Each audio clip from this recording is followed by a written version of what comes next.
time you were ready. Looking good. Got your nice jacket on tonight. Yeah, thank you.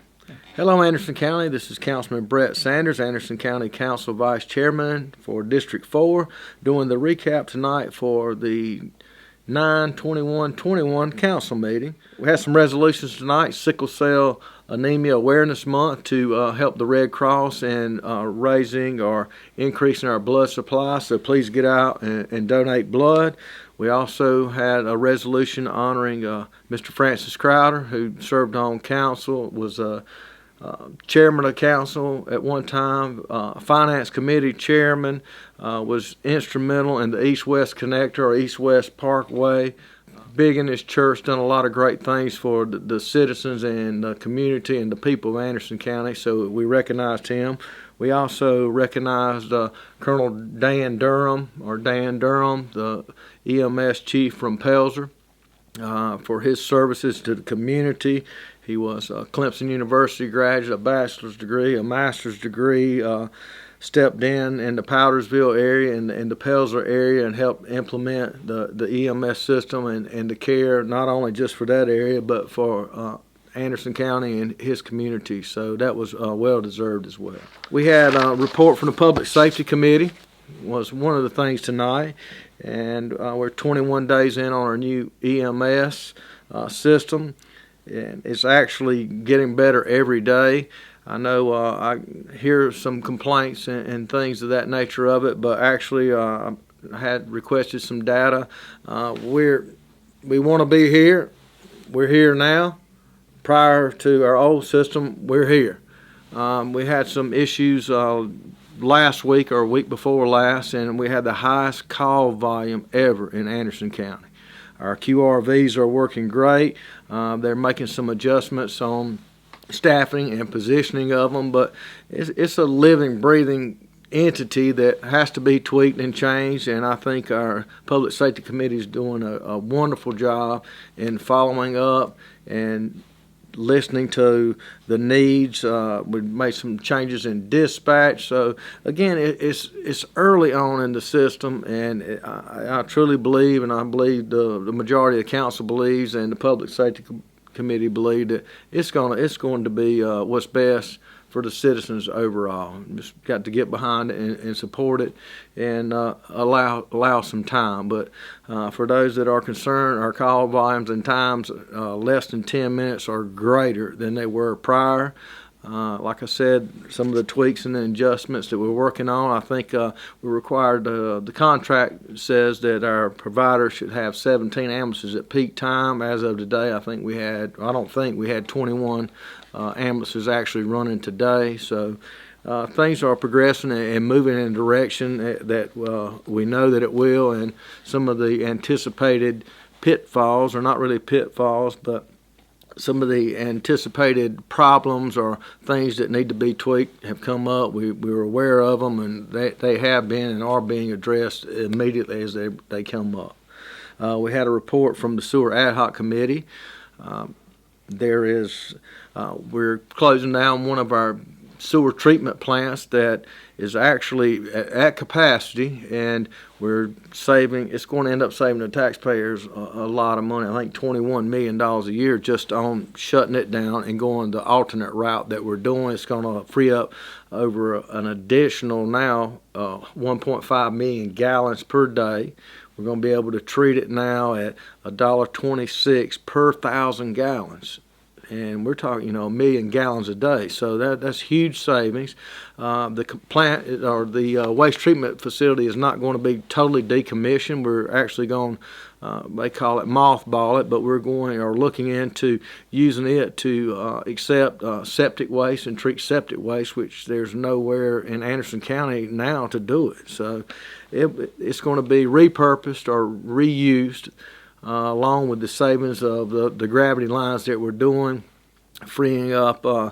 Right now, like I said, you got TTI on that system. You have Robert Bosch on that system. The plants out there that, as they expand and grow, they have sewer requirements and needs. And right now, it's maxed out. So this is going to allow expansion and to create more jobs. And I think we discussed earlier today on a fee in lieu agreement with TTI. I mean, they're 2,000 jobs what was the $81 million a year payroll, and that sewer deal allows us to create those jobs, and I think it's going to be win-win for the county. It's going to save money, create good high-paying jobs, and promote industries to actually come into Anderson County, right? As you know, and we've got a very diverse group of industries. We're no longer textiles, and we're no longer just automotive. We've got a diverse portfolio of investments. So that's what a county or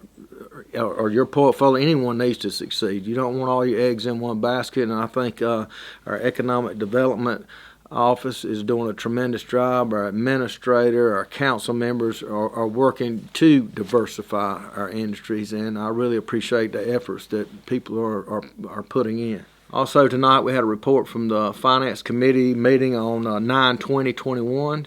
I'm the chairman of that committee. Some of the things that came before the committee, we had a request from the library for a 2-year pilot program on broadband internet, or hotspots, so to speak, and for it was a $22,000 investment.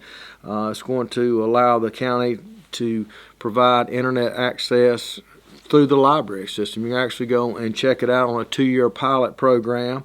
And I was amazed that just in the area, certain areas, 6 out of 9 of the Anderson County library locations are tracking over 30% of the people don't have access to the internet. And I mean, that's a shame in 2021. And 18,000 roughly in the Anderson County area without internet. And we had the American Rescue Plan Act that's funding. It was a $39.3 million act that was that we discussed before, and it was primarily we want to do infrastructure, sewer, and things of that nature, broadband, some other things with charitable organizations to help them. I know a lot of them have had issues and things due to the COVID and some funding issues, so there was $31.3 million that came out of the Finance Committee that went before Council tonight for there was 6 total sewer projects, some sewer projects that we have one that I think our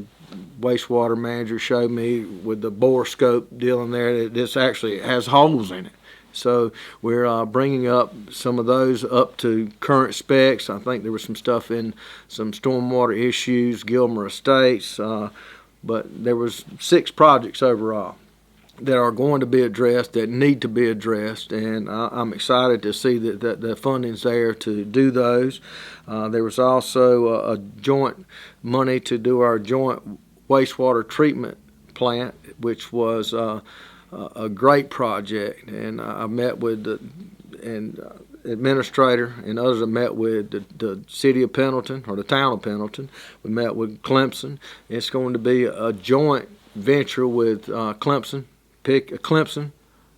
Pendleton, and Anderson County, and it's going to allow really us to get more bang for the buck. We have funding to build our own sewer plant based on the amount of money and the funding that that's required to do it. We can go in together with those two, Pendleton and Clemson, go in together with those two, and actually get more bang for the buck. We're going to get more capacity, plus. In doing this, the wastewater plant is actually planned for future growth. So as we do expand and grow, it's not like you got to go back and redo a lot of other things. It's one of these that you can actually just continue to build upon, and we're not disturbing any more environment or neighborhoods or property to build a new facility on. The facility's there, it's existing, so I think that's going to be a win-win for the citizens of Anderson County, Clemson, and Pendleton overall. So I was excited about that program.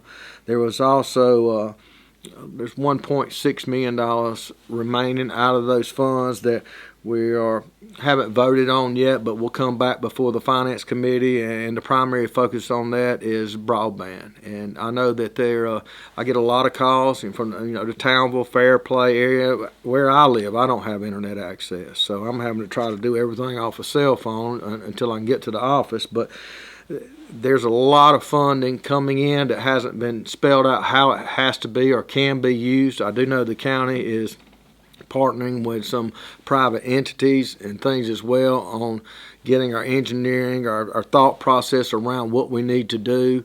And there's going to be a change for internet. When I ran for office, that was a big thing for me, and it's still a big thing for me. And I just keep pushing and chipping away at it. But there's going to be broadband. There's going to be some stuff done at 1428, the old TTI building on Pyramid Dairy, some corridor ways for the sheriff to utilize part of that facility as well. That has to be done for security reasons, and some things for the Civic Center. We had a good meeting overall tonight. Oakwood School had some students here tonight. It was exciting to see some youth out there getting involved in local government. But again, it was a good night overall. We've got a lot of great things going on in the county. Good projects, big projects coming up that's going to allow for expansion on corporations or companies or industries that's here. It's going to create some more jobs for us. And I'm just so happy and proud and thrilled to be an Andersonian and to work for my constituents in District 4 and to work alongside the other council members, and we all work together to make Anderson County better as a whole, and I appreciate it. Thank you for tuning in.